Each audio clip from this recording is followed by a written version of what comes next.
बिस्मिल्लाहिर्रहमानिर्रहीम। Programme inside the news और मैं हूं डॉक्टर सना गौरी। सकाफत का एक गहवारा समझे जाने वाला पढ़े लिखे लोगों का शहर आज जो मंजर पेश कर रहा है वो उस पर आंसू भी बहाए जा सकते हैं। दिन ब दिन वक्त गुजरने के साथ साथ यहाँ पे जो हाल है लगता है कि कोई स्टेक होल्डर नहीं है जो इसको देख सके।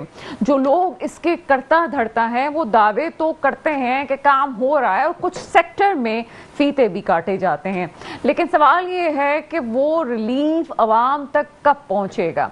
यहाँ पे एक और क्वेश्चन रेज होता है कि या जब एनएफसी की बात आती है तो तमाम सूबों को आबादी के लिहाज से उसका हक दिया जाता है, लेकिन जब कराची और सिंध की बात की जाती है तो ये कहना पड़ेगा कि इस वक्त सिंध सबसे ज्यादा कराची रेवेन्यू जनरेट करता है। कानून ये कहता है कि हर 15 साल एक पॉलिसी अपनाई जाए जिसमें एनएफसी पे नजरसानी हो, लेकिन अब तक क्या एनएफसी वॉर्ड में खास तौर पे सिंध के मसाइल के हल के हवाले से कोई नजरसानी हुई है? यहाँ पे जब भी बजट आता है तो बजट के बाद कराची अगले ही महीने जुलाई में ही ऐसा आपको पूरी महसूलात की मद में वो रकम दे जाता है कि जिससे लगता है कि तमाम पाकिस्तान के रेवेन्यू 60% जनरेट कर जाता है और सिंध का जनाब 90s में रेवेन्यू जनरेट करता है। उसके बावजूद भी कराची पे क्या खातिर ख्वाह तवज्जो है?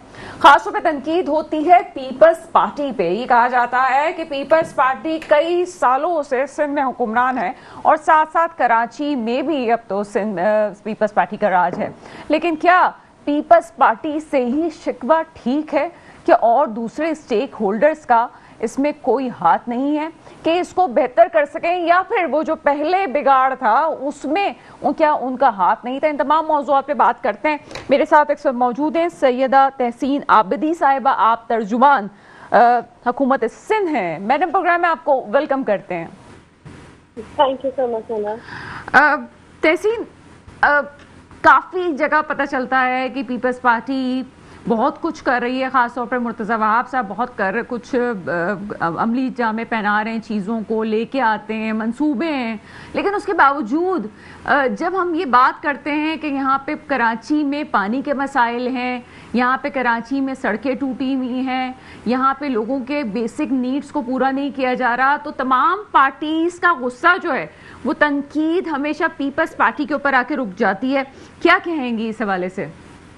बिस्मिल्लाहिर्रहमानिर्रहीम। देखिए सना, हम तो फैक्ट्स पे बात करते हैं। जो तनकीद करने वाले लोग हैं, जो उनके हाथों में हुकूमत दे रही है, चाहे वो थर्ड ईयर हो, लोकल गवर्नमेंट हो, चाहे वो प्रोविंशियल गवर्नमेंट का पार्ट रहे हो। हमारे अगर 17 साल हैं तो 17 साल पे जो हम पे तनकीद कर रहे हैं वो हमारा हिस्सा भी रहे, हमारे साथ एलआई से भी रहे, वो मिनिस्ट्रीज के मजे भी लूटते रहे हमारे ही टेन्योर में, फिर वो फेडरल का पार्ट भी रहे।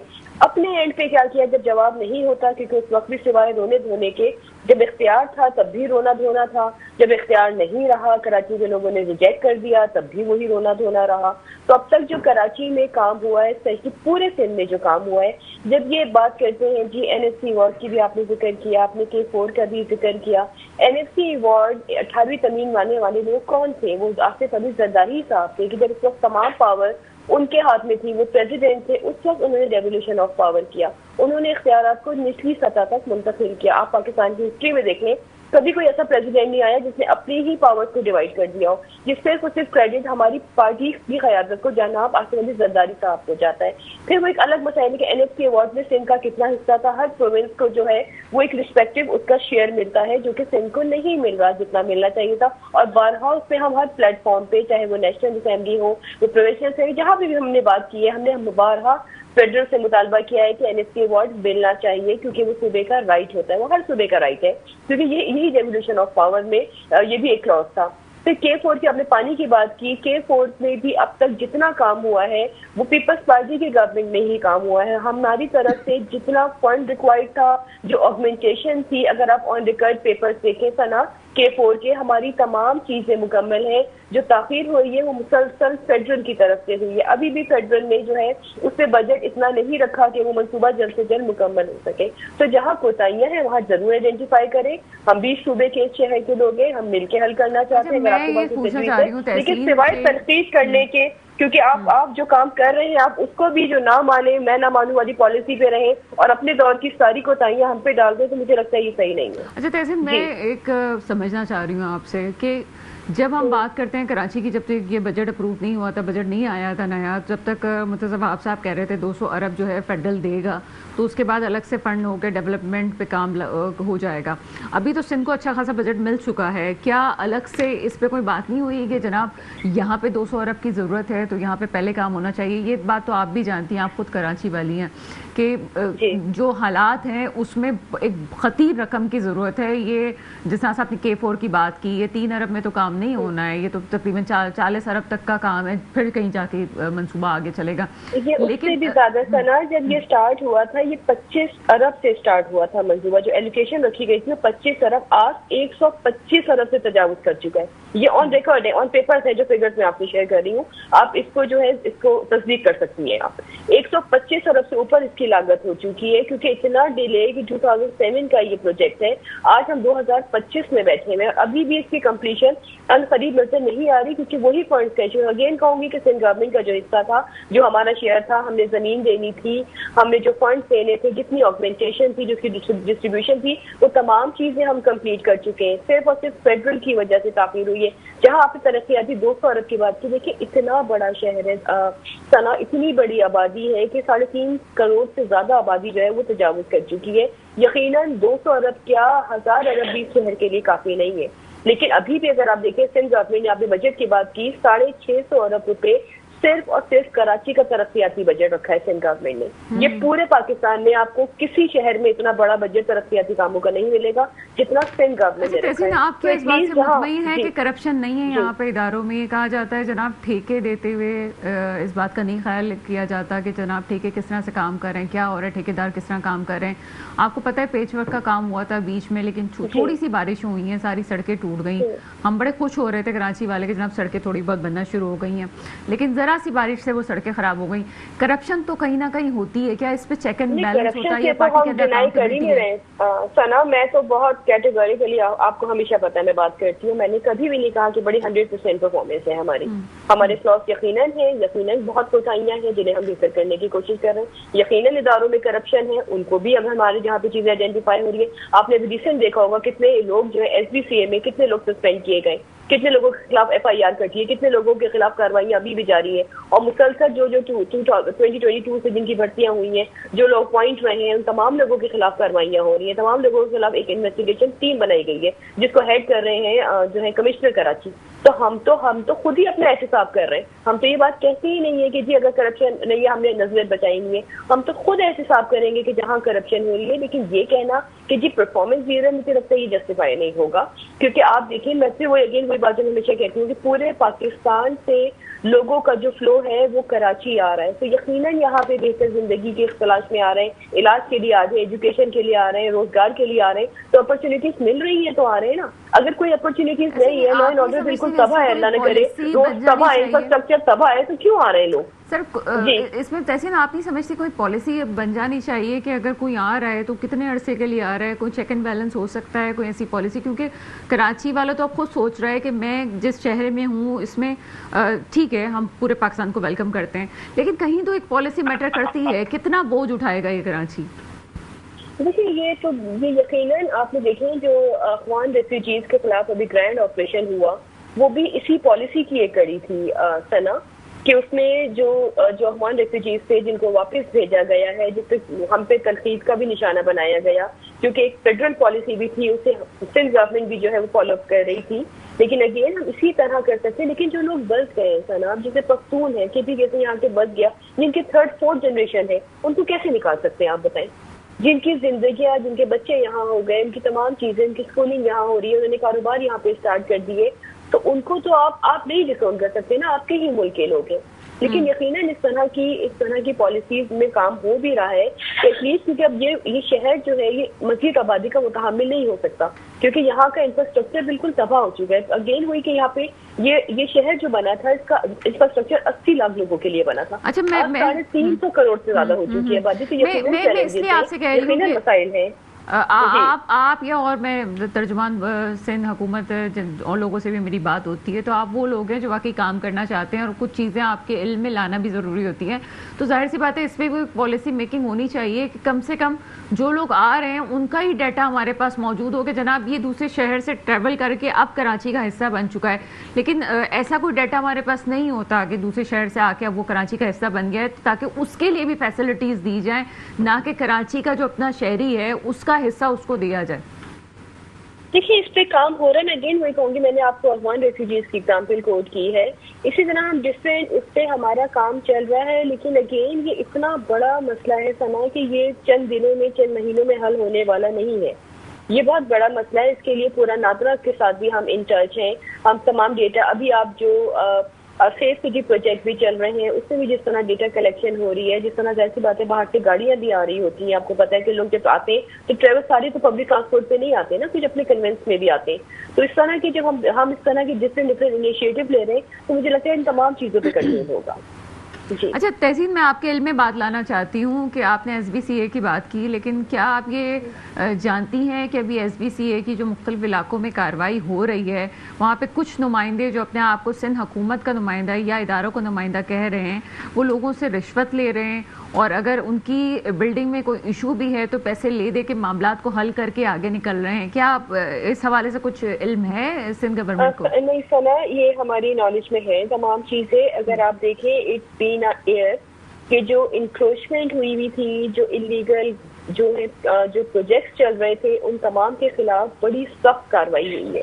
स्पेशली अगर मैं जहाँ मैं रहती हूँ डिस्ट्रिक्ट ईस्ट, यहाँ पे तो इतने शदीद ग्रैंड ऑपरेशन हुए कि जितने भी इलीगल जो घर बन रहे थे वो तमाम घर तोड़े गए। स्पेशली मेरे नेबर पे घर तोड़ा गया है, वो भी इलीगल कंस्ट्रक्शन हो रही थी। तो इस तरह की कार्रवाइयाँ मुसलसल हो रही हैं, और अगर कोई ऐसा जो है अफसर इस तरह की कार्रवाई में मुलव्विस है, और अगर मैं अपील करूंगी आपके तवज्जुह से कि वो रिपोर्ट करें, हमें रिपोर्ट कर दें, आपके तवज्जुह से हमें बता दें, तो हम उनके खिलाफ कार्रवाई करें। क्योंकि जहाँ जहाँ हमें चीजें रिपोर्ट हो रही है वहाँ बहुत सख्त कार्रवाई की जा रही है। मैंने आपको अगेन बताया कि इन्वेस्टिगेशन टीम भी बना दी गई है, गिरफ्तारियां भी हुई हैं, सस्पेंड भी किया गया है, लोगों के खिलाफ FIR भी लॉन्च की गई है। तो ये उन्हीं कार्रवाइयों का हिस्सा है। तो अब किसी भी तरह की बिल्कुल जीरो टॉलरेंस पॉलिसी पे ये चेयरमैन बिलावल भुट्टो जरदारी साहब की तरफ से बड़ी स्ट्रिक्ट हिदायत है, मुराद अली शाह साहब की तरफ से, कि इस पे बिल्कुल जीरो टॉलरेंस पॉलिसी रखनी है जो भी इसमें मुलव्विस है। क्योंकि हम अपने एक इंसान की जान के साथ भी नहीं खेल सकते, यहाँ पे इतने बड़े बड़े नुकसान हो गए।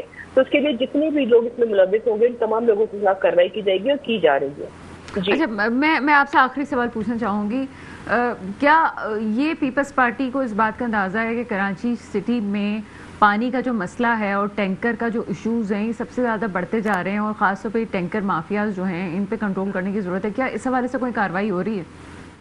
देखिए, इसके खिलाफ भी मैंने आपको जैसे K4 की बात की कि K4 का मंसूबा भी कंप्लीट हो गया इंशाल्लाह। जो हम चाह रहे हैं कि फेडरल से हमें टाइमली मिल जाए वो, तो पानी कराची का 95 से 99% तक पानी का मसला हल हो जाएगा।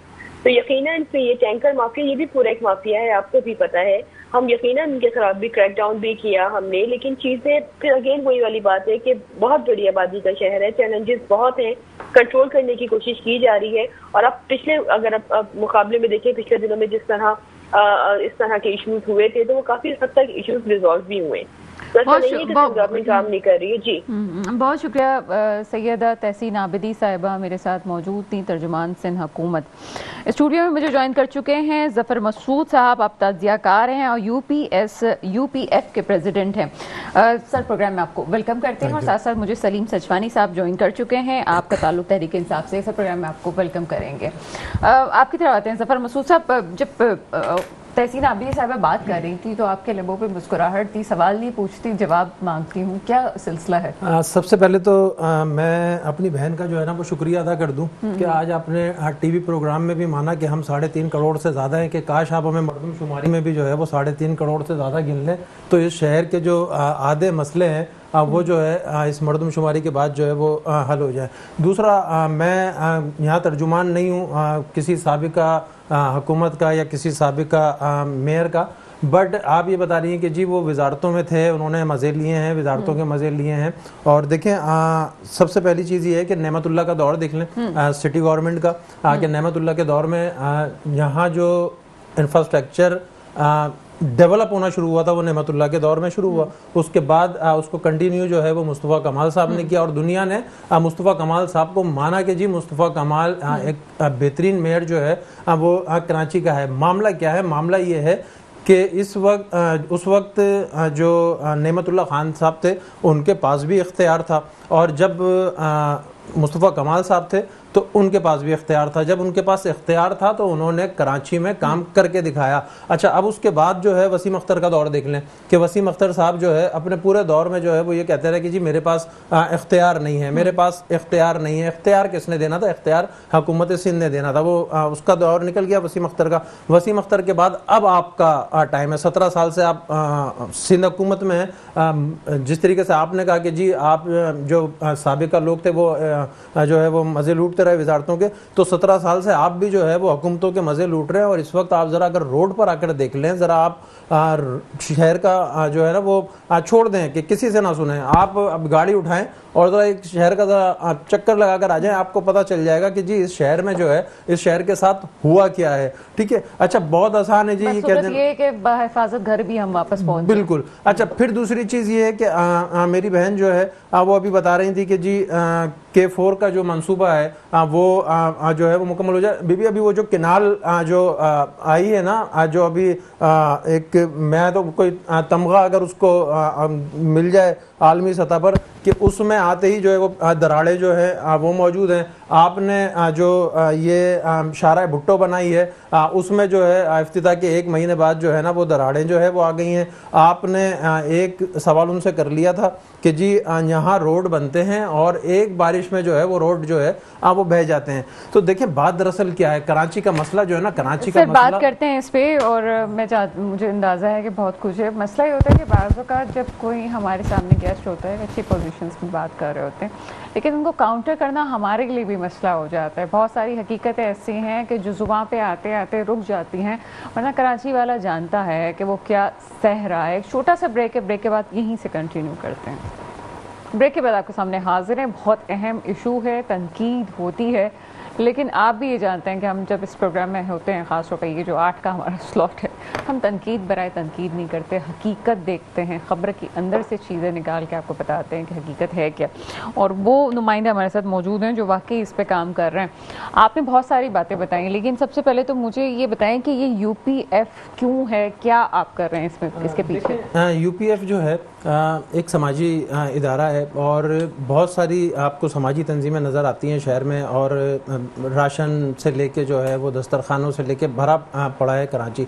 पर इस वक्त हम ये समझते हैं कि कराची में इस वक्त जो है एक समाजी जद्दोजहद की ज़रूरत है, लोगों को अवेयर करने की ज़रूरत है कि भाई आपके बुनियादी मसाइल क्या हैं, आपने किन मसाइल पे जो है वो बात करनी है, आपने कहाँ जाना है। तो UPF पाकिस्तान ने ये बेड़ा उठाया शहर में और हमने लोगों को अवेयर करना शुरू किया कि देखिए जी आपके मसाइल जिस तरीके से बल्दियाती मसाइल हैं, एक तो देखिए ना जो आपकी लोकल गवर्नमेंट है वो अब हुकूमतों के सूबाई हुकूमतों के जो है वो ज़ेरे इंतज़ाम जो है वो आ गई है। अच्छा, पूरी दुनिया में उठा के देखें लोकल गवर्नमेंट का जो निज़ाम है उसका पॉलिटिक्स से कोई ताल्लुक़ नहीं होता। हमारे यहाँ जो है ना वो बदनसीबी ये है कि ये निज़ाम जो है ना ये भी सियासी जो है वो हो गया। अच्छा, अब ये जब निज़ाम सियासी हुआ है तो अब लोग जो है वो मतलब ये तो खिदमत है और हम जो है इसको जो है वो सियासत में देखते हैं। तो हमने कराची के शहरियों को बताया कि देखें जी ये आपके बुनियादी हुकूक हैं, ये आपके राइट्स हैं। पानी का मसला है, मैं एक जगह बात कर रहा था, कहने लगे यार ये सियासी मसला है। मैंने बोला भाई पानी सियासी मसला कैसे हो सकता है? पानी इंसानी हकूक का मसला है, पानी ह्यूमन राइट्स का मसला है। अगर मुझे 3 दिन पीने के लिए नहीं मिलेगा आप मर जाऊंगा भाई। आप कह रहे हैं कि जी पानी जो है मेरा प्रोग्राम थोड़ा नौयत डिफरेंट होती है। अगर मैं ये आपसे पूछ रही हूँ कि UPF क्या है, मुझे अंदाज़ा था कि आपकी एक ऑर्गेनाइजेशन, एक फेडरेशन आप तो चला रहे हैं और एक काम कर रहे हैं, NGO के तौर पे काम कर रहे हैं, लेकिन मेरा क्वेश्चन ये बनता है कि क्यों जब इतनी चीज़ें मौजूद हैं आपने क्यों सोचा? क्योंकि कराची वाला तो इतना परेशान है कि वो इन चीज़ों की तरफ सोचना भी नहीं चाहता और जाना भी नहीं चाहता, क्योंकि वो ये समझता है कि अब कुछ नहीं हो सकता। आपने कैसे इनिशिएटिव लिया कि जनाब मुझे ये काम करना है? नहीं, देखिए कराची वाला ये नहीं सोचता कि कुछ नहीं हो सकता। कराची में अब इस वक्त जो है ना वो एक गैप मौजूद है। कराची में कराची के लोगों की आवाज़ जो है वो सही जगह तक पहुंचाने के लिए, हुक्मरानों तक पहुंचाने के लिए एक गैप मौजूद है। एक छोटी सी चीज़ ये है कि अभी एक नंबर प्लेट का इशू चल रहा है, उस पर एक जो है वो तंजीम के सरबराह उन्होंने भी जो है वो इनिशिएट लिया। इससे पहले डंपर्स वाले मामले पे उन्होंने जो है ना वो इनिशिएट लिया। तो लोग मतलब एक माजी अगर आप देखें तो मतलब ये है कि चीज़ें जो हैं मतलब उनको सेंट्रल में नहीं लोग पसंद करते थे, पर उन्होंने जब कराची के लोगों के लिए बात करना शुरू करी तो लोगों ने उनको जो है ना वो वेलकम कहा। तो मैं ये समझता हूँ कि नहीं, कराची के लोग मायूस नहीं है। कराची के लोग जो है वो ये देख रहे हैं कि अब हमारे लिए खड़ा कौन होगा, अब हमारे लिए बात कौन करेगा। क्योंकि पॉलिटिकल जो है वो जो मामला है उसमें तो देखें जी, फ्रेंडली अपोजिशन यहाँ पे एक दूसरे पे तनकीद कर लें, विफाक में जो है वो एक दूसरे के जो है ना वो साथ बैठ के जो है वो हुकूमतों के मज़े ले लें। तो ये तो जो है अब लोग समझ गए हैं कि जी इन लोगों से अब कराची मुतबादिल जो है वो मांग रहा है। तो अच्छा, कराची मुतबादिल मांग रहा है, ये बड़ी हैरत की बात है। अच्छा सर, सलीम सजवानी साहब, मुझे आपकी तरफ आना है, लेकिन एक गेस्ट हमारे हैं तो थोड़ा सा हम उनसे बात करेंगे, उसके बाद आगे निकलते हैं। आदिल अस्करी साहब MQM से हमारे साथ मौजूद हैं, सर प्रोग्राम में आपको वेलकम करेंगे। जी बहुत शुक्रिया आपका। आदिल अस्करी साहब, अभी स्टूडियो में हमारे गेस्ट मौजूद हैं, एक जनरल राय दे रहे हैं कि वैक्यूम क्रिएट हो गया कराची में, कराची को रिप्रेजेंट करने वाले लोग नहीं हैं। क्या वाकई ऐसा है कि अगर MQM हो, जमात इस्लामी हो या कोई और जमात हो, वो मसाइल हल नहीं कर पा रही, लिहाजा एक वैक्यूम क्रिएट है, कोई और लोगों की जरूरत है, नए लोगों की, जो आके मामलात को हल करें? जी आप बहुत शुक्रिया आपका मुझे अपने प्रोग्राम में मदऊ करने का। असल में मसला जो है वो कराची का वो ये है कि कराची अगर 100 रुपये है तो 100 रुपये में से 95 रुपये कराची देता है सिंध का, और 5 रुपये जो है वो दिहाई सिंध देता है, अर्बन सिंध देता है 95 रुपये। 95 रुपीज़ जो खर्च करते हैं वो जो 5% देते हैं ना, वो 95 रुपीज़ खर्च करते हैं, और जो कराची 95 देता है अगर इसकी कोई रिप्रेजेंटेशन है तो वो 5 रुपये भी इख्तियार नहीं रखती उसको खर्च करने का, 5 रुपये। ये इतना बड़ा मसला है जिसकी वजह से ये तमाम मसाइल पैदा हुए हैं और कराची स्कैटर्ड हो गया है, फैल गया है। मतलब इसकी पॉलिटिकल न्यूसेंस वैल्यू जो है वो डैमेज हो गई है। पूरे पाकिस्तान की सियासत जो है वो कराची से चला करती थी। अब ऐसे कौन से मुहर्रिकात हैं ये समझने की ज़रूरत है कि वो कौन से हालात हैं, कैसे हालात ये पैदा किए गए हैं, ये मसनूई थे या ऑर्गेनिक थे, ये समझने की ज़रूरत है पूरे कराची को और कराची की आवाम को, पूरे सिंध को, कि ऐसे कौन से हालात हैं।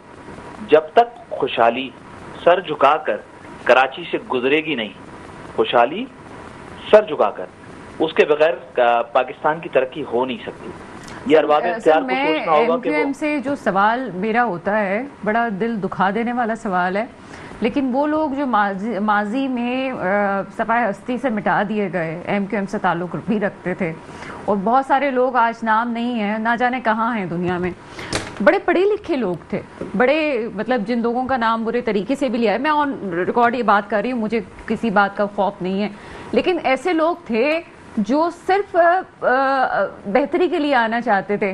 क्या MQM आगे कराची वालों को ये कह सकती है या अपने आप को जवाब दे सकती है कि कराची का कोई बच्चा पढ़ा लिखा ऐसा बचा है जो तब्दीली की तरफ आना चाहे? तो फिर तो बात उभरती है सर के वैक्यूम तो खड़ा हो रहा है, कराची की एजुकेशन तबाह हो चुकी है। क्या जवाब देंगे आप? MQM खुद अपने हक को क्या जवाब देगी? नहीं, MQM क्यों नहीं जवाब देगी? MQM ने तो अपनी आइडेंटिटी यहाँ मनवाई है ना। इस पूरे पाकिस्तान के अंदर आइडेंटिफिकेशन क्राइसिस है। आइडेंटिफिकेशन यहाँ पर आइडेंटिटी से लोग पहचाने जाते हैं। 1970 से पहले MQM नहीं थी, 1975 में नहीं थी, 1980 में नहीं थी। MQM बनी क्यों है? ऐसे कौन से मुहर्रिकात है कि MQM के लिए लोग जाने देने पर आ गए? इतने तो खान साहब के पास लोग नहीं है जान देने के लिए, जितने MQM के बच्चों को मारा गया है। यहाँ पर 14,000 बच्चे, 15,000 बच्चे शहर के मारे गए हैं या नहीं मारे गए? क्या सारे के सारे क्रिमिनल थे या उनमें से कुछ पढ़े लिखे अच्छे बच्चे भी थे? क्यों ऐसा किया गया? क्या ऐसा किया था MQM ने कि इनके बच्चों को 1980 और 92 और 93, 94, 95, 96 जो बच्चे 92 का जब ऑपरेशन 19 जून का स्टार्ट हुआ है, उस वक्त जो बच्चे पढ़े लिखे थे, जिनको लिखना आता था, पढ़ना आता था, डॉक्टर्स थे, इंजीनियर्स थे, उनको जहाँ ग्रेजुएट थे, उनको जहाँ मौका मिला वो चले गए। आदिल अस्करी साहब, यही बात तो आफाक अहमद साहब कर रहे हैं। मसला ये नहीं है, मैं इस वक्त आज की बात में कर रही हूँ। क्या आप समझते हैं कि कराची का बच्चा पढ़ लिख के भी, सिर्फ हम एक सेक्टर को देख लें, तो क्या आपको लगता है कि आप जो उर्दू स्पीकिंग और कराची के बच्चे की आप बात कर रहे होते हैं, मैं MQM की पॉलिसीज के हवाले से कह रही हूँ, मैं ओवरऑल सिर्फ उर्दू स्पीकिंग की बात नहीं है, मैं कराची वाले की बात कर रही हूँ, लेकिन चूंकि आप लोग उनका नाम लेते हैं तो मैं इसलिए बात करती हूँ कि क्या आप समझते हैं कि एटलीस्ट कराची वाले पूछ सके MQM से कि जनाब पढ़ाई कहाँ गई, हमारी तालीम कहाँ चली गई? आ जाएगी, इनको बताएं कि ये समझ लें कि ये एक मैच है और उस मैच के अंदर 11-11 के प्लेयर्स होते हैं ना, दूसरी तरफ 11 नहीं है, दूसरी तरफ 5 खेल रहे हैं उनके साथ, और 5 बाहर की जूरी भी उनकी है। हमारे बच्चे इंशाल्लाह ताला इस शहर के बच्चे आगे बढ़ेंगे और वो कोई भी जबान मसलक या रिलीजन से ताल्लुक रखता हो वो आगे बढ़ेंगे, उनको कोई रोक नहीं सकता। ये सब कहने की बातें, बुरा हाल है शहर का, ये पूरे पाकिस्तान के तमाम सूबे इस बात को देख रहे हैं कि इस शहर को आज तर्स की निगाह से देखा जाता है और हम सबसे ज्यादा वीक डोमिसाइल लगते हैं। जो और MQM ही बात कर रही है ना, किसके लिए? ये लोकल गवर्नमेंट के लिए MQM बात कर रही है। MQM ने सेंसस बागिया कराए, 2 करोड़ 4 लाख की आबादी आई। MQM यूनिवर्सिटीज पे काम कर रही है। आपको नहीं मालूम है, अंदरूनी खाना अच्छी खासी कराची शहर के अंदर लेकर आ रहे हैं। जितनी भी यूनिवर्सिटी और बोर्ड की बातें या एजुकेशन की बात हो रही है वो MQM के लोग कर रहे हैं। यंग MPAs आपने सिंध असेंबली में भेजे हैं, जिसमें से 7 की तादाद 6 के करीब इंजीनियर्स हैं, 7 के करीब MPAs हैं, एक PhD। आपको अंदाजा हो रहा है सिंध असेंबली के अंदर इनका बैठना हाल हो गया, हम लोगों के साथ बैठना। ताकत के नशे में कुछ सिमत का नजर नहीं आता है, पता नहीं चलता है। तो ये हालात हो गए इनके और सिस्टम इतना मजबूत। आप साथ ही रहिएगा हमारे आदिल अस्करी साहब, लेकिन मैं तनकीद से हट के बात करूंगी। आदिल अस्करी साहब हो गए या कुछ ऐसे लोग हैं, चाहे वो पीपल्स पार्टी में हो चाहे वो MQM हो, लेकिन कुछ ऐसे लोग सामने ज़रूर आ रहे हैं जो वाकई समझते हैं कि चीज़ें बेहतर होनी चाहिए। उनमें एक आदिल अस्करी साहब भी हैं। छोटा सा ब्रेक लेते हैं, ब्रेक के बाद सलीम सजवानी साहब का भी पॉइंट ऑफ व्यू लेंगे। ब्रेक के बाद आपके सामने हाजिर हैं और सलीम सजवानी साहब मेरे साथ मौजूद हैं। तहरीक इंसाफ से आपका ताल्लुक है, इस प्रोग्राम में आपको वेलकम करेंगे। सर, क्या समझते हैं इस वक्त ओवरऑल जो कराची के मामलात हैं, स्टेक होल्डर भी हमारे साथ मौजूद थे, MQM भी मौजूद, पीपल्स पार्टी मौजूद और नई क़यादतें भी मौजूद जो आ रही हैं सामने, हल क्या है? पाकिस्तान की और कराची की तरक्की की राह के अंदर में सबसे बड़ी रुकावट, जो दरवाज़ा, जो तरक्की का डोर है, जो कराची और पाकिस्तान की तरक्की के जो जा रहा था, उसके बीच के अंदर IPPs की दीवार खड़ी की गई।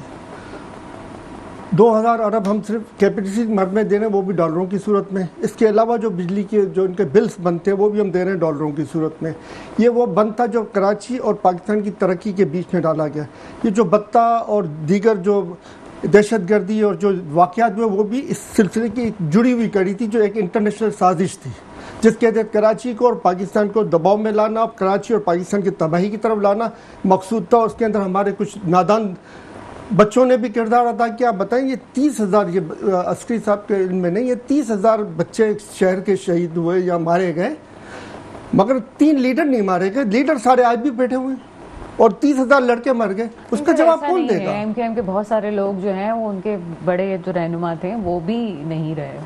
चले, मगर जो तरक्की की राह थी जिसकी वजह से हमारी इंडस्ट्रीज जो है वो कराची से मूव होकर बैरून ममालिक में गई, दीगर ममालिक में शिफ्ट हो गई, और उसके ऊपर बुनियादी जो नुकता है वो करप्शन का, उसके ऊपर कभी कोई एक्शन नहीं लिया गया। अभी तक हम वही डीजल पेट्रोल से चलने वाले जनरेटर्स के ऊपर चल रहे हैं। हमारे पास एटमी टेक्नोलॉजी मौजूद है, हमारे पास थर्मल की टेक्नोलॉजी मौजूद है, हमारे पास डॉक्टर समारे मुबारक का फार्मूला मौजूद है कि मैं स्पेसिफिक ये पूछना चाह रही हूँ कि तहरीक इंसाफ भी हुकूमत में रही और कराची में आपका एक स्टेक रहा है, ऐसा नहीं है कराची वालों ने आपको भी वोट दिया, कराची वालों ने MQM को भी वोट दिया। ठीक है, उनकी पार्टी में जो कुछ हुआ माजी में हम नहीं जाना चाहते। अब आ जाती है भी जमात इस्लामी ने बड़ा अच्छा काम किया, लेकिन उसके बावजूद भी गैप क्यों है, काम क्यों नहीं हो पा रहा? तो जिस तरह से मेरे मौजूद मेहमान ज़फ़र मसूद साहब ने कहा कि वैक्यूम मौजूद है, आप समझते हैं कि भी वैक्यूम मौजूद है और नहीं है कोई ऐसा जो कराची के लिए अभी इन लोगों से हटके कोई होना चाहिए, नहीं काम हो रहा? बात फिर वहीं आ जाएगी, जब तक हम करप्शन के खात्मे के लिए काम नहीं करेंगे हम तरक्की नहीं कर सकते। आप समझते हैं कि जमातें काम करेंगे लेकिन सब में करप्शन है, आप ये कहना चाह रहे हैं? बिल्कुल 100%। सिस्टम हमारा इस तरह बनाया गया है कि हमारे सिस्टम को जो है ना वो बेहतर करने की ज़रूरत है। वो सिस्टम मजीद करप्ट सिस्टम बनाया जाता है। अभी आप देख लें कि ट्रैफिक के चालानों को इतना हैवी कर दिया गया कि जो करप्शन नहीं भी करता हो वो भी करप्शन दे के, पैसे दे के अपनी जान छुड़ा के भाई चालान नहीं करना या मेहरबानी कर तू ये ले ले। ये करप्शन को खुद ही बड़ा इदारों के अंदर आप ये समझते हैं कि जब आप यहाँ पे जब तहरीक इंसाफ पूरे मुल्क में हुकूमत कर रही थी, आप समझते हैं कि कराची को आपके दौर में हक दिया गया? देखिए कराची को हक दिया गया जो आप बात कर रही हैं, इसमें 3.5 साल दौर के अंदर में 2 साल आप देख लें कोरोना के अंदर गुजरे हैं, जो कि दुनिया की मईशत तबाह हुई, मगर बहुत ही मैं सिर्फ कराची की बात मैं कराची और पाकिस्तान लाजिम और मजलूम में एक ही सिक्के के दो रुख हैं, चाहे कराची की आप बात करें चाहे पाकिस्तान के, दोनों एक ही सिक्के के। आप कराची को हटा दें तो पाकिस्तान के क्या बचता है? अगर आप कराची को हटाते तो पाकिस्तान की क्या इनकम बचती है? तो बात तो ये कराची की तरक्की पाकिस्तान की तरक्की है, कराची की मईशत बेहतर होगी, पाकिस्तान की मईशत बेहतर होगी। मैं सिर्फ इतना पूछना चाह रही हूँ कि क्या आपके दौरे इक़्तिदार में क्या कराची के पे काम हुआ है? देखिए, मैं ये तो नहीं कहता हूँ कि बहुत काबिल जिक्र काम हुआ, टू बी फेयर, मगर ये कि कोशिश की गई, MNS को जो है अच्छे खासे अमाउंट दिया गया कि भाई आप काम करें। आपके MNS को दिए गए? हमारे नहीं, तमाम MNS को दिए गए। इसमें बिला इम्तियाज दिए गए और पैकेज भी रखा गया जिसमें से कुछ सिंध हुकूमत को देना था, कुछ वफाक को देना था, मगर जो है वो मैं वो कहूँ कि बहुत काबिल जिक्र काम हुआ, तो वो काबिल जिक्र काम नहीं हुआ कि जिसका मैं फ़ख्र से कह सकूँ कि हाँ भाई ये हमने बहुत अच्छे काम किए, मगर एक बहुत ही ज़बरदस्त काम था जो किया गया और जिसको रोका गया। अगर वो काम हो जाता तो कराची की मईशत के लिए भी बेहतर होता और कराची की इकनॉमी के लिए बेहतर। तो जो इन्होंने जजीरे के ऊपर जो है वो मुख्तलिफ जो है बनाने की जो बात की थी खान साहब ने, जिसको सिंध गवर्नमेंट ने रोका था, अगर ये मुख्तलिफ जजीरों के अंदर में टूरिज्म के लिए फ़रोग के लिए जो काम होना था वो उसको अगर न रोका जाएगा तो ये कराची के लिए बहुत ही फायदेमंद रहता है। पीछे क्या बात है आपको पता है? वहाँ पे जो पौधे हैं अगर उन पे अगर आबादी बना दी जाए तो सैलाबों के खतरे कराची को डूबने के लिए, तो जो पौधे वहाँ पे होते हैं, जो हशरात होते हैं, वो इस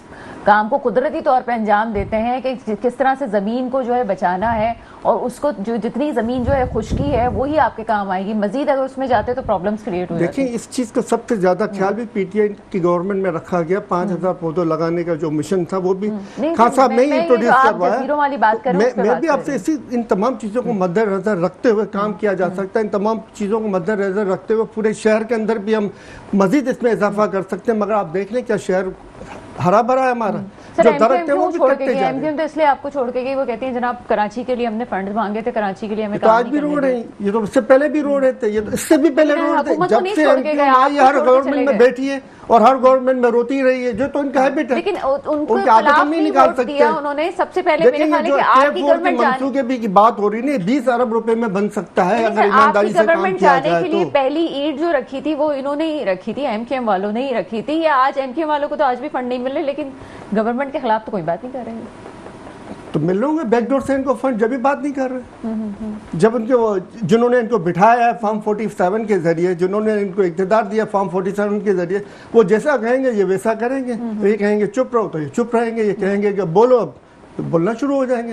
ये तो वो आजकल MQM जो है सिर्फ डिम्मी रह गई है, वो MQM नहीं रही है जो किसी ज़माने में होती थी, अवाम की सपोर्ट होती थी, अवाम निकलती थी इनके लिए वोट देने के लिए। काम कर रहे हैं फेडरल में, खालिद मकबूल सिद्दीकी साहब काम कर रहे हैं फेडरल में, ऐलान कर रहे हैं, यहाँ पे यूनिवर्सिटीज भी हम लोग तो 75 साल से ऐलानात सुनते हुए आ रहे हैं। नहीं सर, यूनिवर्सिटी आ रही है कराची में। अगर एक यूनिवर्सिटी क्या कराची के लिए इनफ है? बिल्कुल नहीं है, लेकिन सर आप बताएं कि कराची के यूनिवर्सिटी के अंदर 1400 यूनिवर्सिटीज की जगह छोड़ी गई है, 14,000 एकड़ जमीन वहाँ पे मौजूद है। 14,000 एकड़ जमीन किसको कहते हैं? उस बनाए ना, उसको आबाद करें। हमारे बच्चे यूक्रेन में जा रहे हैं, हमारे बच्चे बांग्लादेश में जा रहे हैं। बांग्लादेश जिसको एक जमाने में ये कहते थे हम पर बोझ है, हमारे बच्चे आज बांग्लादेश में तालीम के लिए जा रहे हैं। हमारे बच्चे दीगर शोर में क्यों जा रहे हैं? हमारे बच्चे क्यों अपने साथ ही रहेगा? क्योंकि आपने जो बातें की ना, ये तो वो बच्चे हैं, उसका मैं अस्करी साहब से जवाब ले लूं क्योंकि वो रिमोट पे सर मुझे ये तो वो बच्चे हैं जो अफोर्ड कर सकते हैं तो जा रहे हैं, और जो बेचारे अफोर्ड नहीं कर सकते उनके साथ क्या हाल हो रहा है?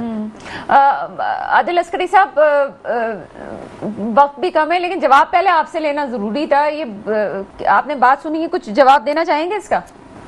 नहीं, मैंने सुनी नहीं, मेरी लाइन पर ड्रॉप हो गई थी। सर, ये आप क्या समझते हैं कि फंड्स तो आपको अभी भी नहीं मिल रहे? तहरीक इंसाफ के हमारे एक हैं साथी बहुत अच्छे, वो ये कह रहे हैं कि फंड्स तो MQM को पहले भी नहीं मिल रहे थे, हमारी हुकूमत में भी उस वक्त भी रोना था, आज भी रोना है, और लेकिन आप ये वाली हुकूमत तो नहीं छोड़ के गए, आपने तहरीक इंसाफ को छोड़ दिया था। नहीं, हमने तहरीक इंसाफ को बिल्कुल भी नहीं छोड़ा था।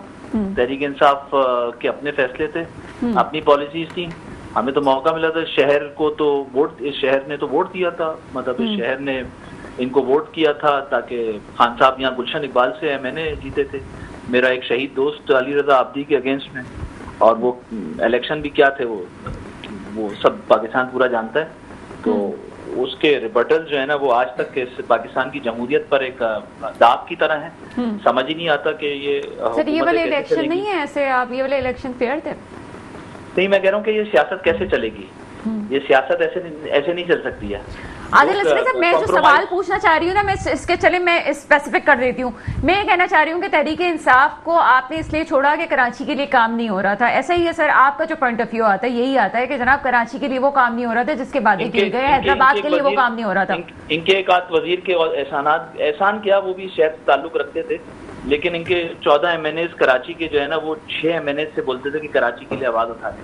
तो बड़ा क्राइसिस रहा है ये सारी चीजों का, इतना आसान नहीं है। पाकिस्तान में असल जो इनकलाब और ये सारी जो बातें हैं ना, वो इनकलाब वो नौजवान लड़के लेकर आ गए थे जब उन्होंने गरीब मुतवस्सित तबके के पढ़े लिखे लोगों को असेंबली में भेजा था, इन जागीरदार वडेरों के आगे। ये आपस में सब एक दूसरे से मिले हुए, जितनी भी एलीट क्लास है इन सबकी आपस में रिश्तेदारियां हैं। तो ये पाकिस्तान ऐसे ही चलेगा, किसी बदगुमानी में मत रहिएगा कि कोई गुमान अच्छा मत कीजिएगा। इस शहर के साथ ये शहर लावारिस है और ये लावारिस ही रहेगा। हम जितनी कोशिश कर सकते हैं हम करेंगे, इसके लिए लड़ेंगे, हर माहस पे काम करेंगे, हर माहस पे लड़ेंगे। हमारा काम है बोलना, हमारा काम है इनसे लड़ना, हम लड़ते रहेंगे जितना लड़ा सकते हैं। और अब बसीरत है, ये नौजवान लड़के जो है ना वो भी 40-40 साल गुजारने के बाद सियासत के अंदर इनका भी ज्ञान हो गया काफी, और इसी बुनियाद पर जो है ना वो हमें जैसे भी है हम पार्टी को बचाकर चल रहे हैं। और पार्टी जो है वो अपने कैरेक्टर से पहचानी जाती है, लोगों के किरदार से पहचानी। अब आपको कोई पार्टी देखनी, अगर आपको MQM देखनी है तो MQM के कारकुन से मिले। अगर मैं बात कर रहा हूं तो मेरे किरदार को देखकर MQM पहचानी जाएगी, और PTI भी इसी तरह उसके कारकुनों के या उसके लीडर्स की कैरेक्टर से पहचानी जाएगी। जमाना तब्दील हो रहा है, सियासत तब्दील हो रही है। पहले ये फौजी हुक्मरान आ जाते थे, अब इतना आसान नहीं है इनको, क्योंकि आपको दुनिया के साथ कनेक्टेड होना पड़ता है। आपको सियासी लोग चाहिए होते हैं, सिविलियन, आपको ये सारी आपको दुनिया के साथ कनेक्ट रखने के लिए सिविलियन अथॉरिटीज चाहिए होती हैं। कराची तो बदनसीब शहर है, और लेकिन ऐसा बदनसीब है कि ये फॉर्चुनेट पाकिस्तान से इस शहर के अंदर ये माँ का किरदार अदा करता है और आज भी कर रहा है। हालांकि इसके यहाँ जो बच्चे रहते हैं, जो शहर को चला रहे हैं, उन बच्चों का डोमिसाइल बड़ा वीक है।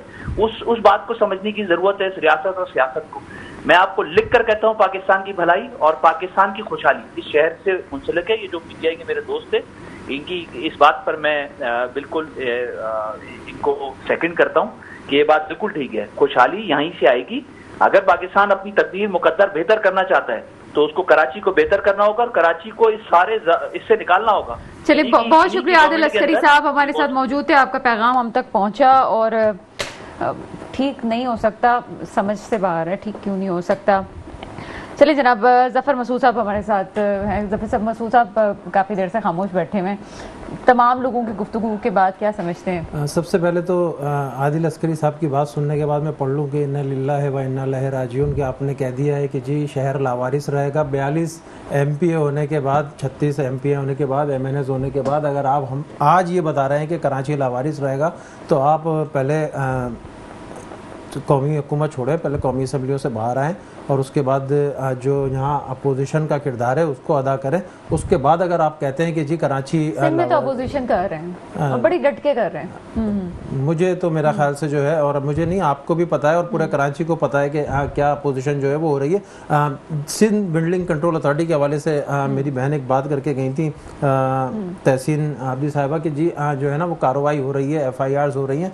इससे आज से 3.5 साल पहले गुलबार में एक बिल्डिंग गिरी थी, उस पर भी FIRs हुई थी और वो तमाम अफसरान आप पोस्टिंग पर हैं। और अभी जो FIRs हुई हैं ये भी आप 2 महीने बाद देख लीजिएगा कि पोस्टिंग पे।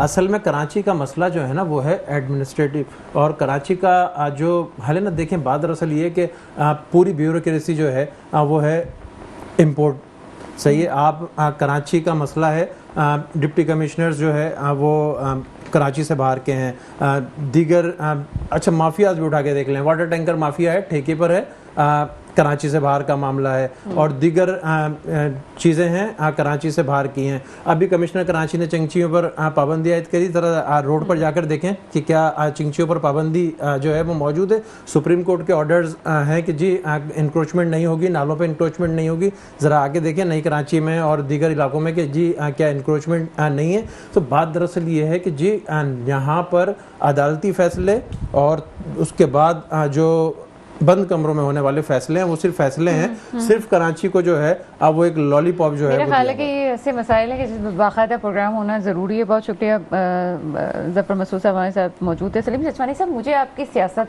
पे मैं समझना चाह रही हूँ कि मुल्क में कोई भी इशू होता है तो तरीके इंसाफ बहुत बेहतर तरीके से चीज़ों को हल कर सकती है, लेकिन आपकी सियासत हमेशा अपने चेयरमैन बानी के पर महदूद रहती है कि वो बाहर आएंगे तो उसके बाद ही मसले हल होंगे। उस वक्त तक क्या आप नहीं समझते कि आपके लोग ये सियासी मसला तो हल होता रहेगा कि पाकिस्तान के मसाइल को हल करने की तरफ भी तवज्जो देनी चाहिए? क्या कहेंगे? देखें, पाकिस्तान के मसाइल को हल करने की तरफ तवज्जो तो दे रहे हैं। अब असम्बलियों के अंदर देख लें, इनको तजावीज़ देते हैं। बजट के ऊपर भी बात हुई कि भाई ये चीज़ें नहीं होनी चाहिए, मगर कोई सुनी अनसुनी कर दी गई। इसके अलावा इन्होंने जितनी भी कवानीन लाए हैं उन सब की अपोज किया है पीटीआई ने। उसका नतीजा क्या निकला है कि इनके एमएनएस किडनैप हुए, एमएनएस को किडनैप करके भी काम किया गया। पे बात हो रही है तो फिर आपको जो मोरसी सियासत तो खैर आप लोग मानते ही नहीं थे, लेकिन अब इमरान खान साहब के साहबजादों के हवाले से बात हो रही है कि वो पाकिस्तान में किसी से बात करने के लिए तैयार नहीं है। बात होगी तो वो भी अमेरिका में जाके अमेरिका की तरफ देख रहे हैं कि वहाँ जाके बात करेंगे। ये तनकीद क्यों हो रही है? देखें, आपके सामने है रिजीम चेंज किसके कहने पे हुआ था? पूरी दुनिया जानती है कि अमेरिका के कहने पे हुआ था। रेमंड डेविस किसके दो बंदों को सरेआम मारने वाले डेविस को, जो हमारी एजेंसियों के दो बंदों को सरेआम उसने शहीद कर दिया रेमंड डेविस ने, इसको किसने बयार भिजवाया? ये न्यू हुक्मरानों ने भिजवाया। सर आप अमेरिका को कह रहे हैं कि रिजीम चेंज के हवाले भिजवाया। वो सर वो छोड़ दे, वो एक अलग टॉपिक है। आपने रिजीम चेंज का कहा, आपके खुद बानी पे जो पीटीआई है वो ये बात कर चुके हैं कि नहीं जनाब वहां से ऐसा कुछ नहीं हुआ था। तो ये बात तो अलग है। मैं इमरान खान के साहबजादों के हवाले से जाते हुए सवाल पूछना चाहती हूँ। वो डिफरेंट वे में बात की थी, उस पर आप बहस करेंगे तो उसमें टाइम ज्यादा चला जाएगा। मुझे ये बताएं कि इमरान खान के साहबजादों का अभी क्या स्टेटस है? क्या वाकई वो पाकिस्तान आ रहे हैं या वो बाहर से ही जो है वो काम करेंगे? देखिए, उन्होंने कोशिश की है कि वहाँ के लोगों को समझाने की भाई इंसानी हुकूक सिर्फ क्रिश्चियनों के नहीं है, इंसानी हुकूक मुसलमानों के भी हैं। जब आपके किसी के ऊपर कोई केस आपको लगता है कि गलत हुआ तो आप शोर शराबा करके पाकिस्तान से उसको ले जाते हैं, इंसानी हुकूक की बुनियाद पे केस चलाया जाएगा। आप जो है ना वो जो रियल कातिल है उनको भी आप यहाँ से लेके गए हैं, जो हकीकत में मुजरिम थे रेमंड डेविस जैसे, उनको भी आप यहाँ से लेके गए हैं। और खान साहब जिसके ऊपर 200 से ज्यादा जाली मुकदमा कायम हुए, उनके बारे में इंसानी हुकूक बहुत शुक्रिया लोगों के घरों में हमारे साथ मौजूद है ज़फ़र मसूद साहब, उसके बारे में संजवानी साहब आपका बहुत शुक्रिया, आदिल अस्करी साहब मेरे साथ मौजूद थे, उनका बहुत शुक्रिया। तमाम चीजें गडमड इसलिए होती हैं क्योंकि कराची के जो मसाइल हैं वो किसी एक सिरे से पकड़ने से हल नहीं होते। आज दोपहर को भी मैं कॉन्फ्रेंस में मौजूद थी, वहां पे ये कहा जा रहा था कि सिंध के कौन से मसले को ऐसा है कि जो पहले बुनियाद पे हल किया जाए, और तमाम थिंक टैंक वहां पे बैठा हुआ था कि जनाब कौन से इशू को रेस किया जाए। यहाँ पे इशूज को रेस करने से ज्यादा इंपॉर्टेंट ये है कि लोगों का जहनी मयार तो पहले बताएं। लोगों को एक जिंदगी बेहतर नहीं मिलेगी तो उनका IQ लेवल दिन ब दिन कम होता जा रहा है। बेहतर जिंदगी के लिए बुनियादी सहूलतें जरूरी हैं। यहाँ पे बुनियादी सहूलतों का फुकदान है, ये कौन हल करेगा? तमाम स्टेक होल्डर एक दफा बैठ के बात कर लें तो बेहतर है। मेरे मुल्क पे वो हुक्मरान आए जो वाकई मेरे मुल्क के मुस्तकबिल की हिफाजत करें। इसके साथ ही प्रोग्राम का वक्त खत्म होता है, मुझे इजाजत दीजिएगा। खुदा हाफिज।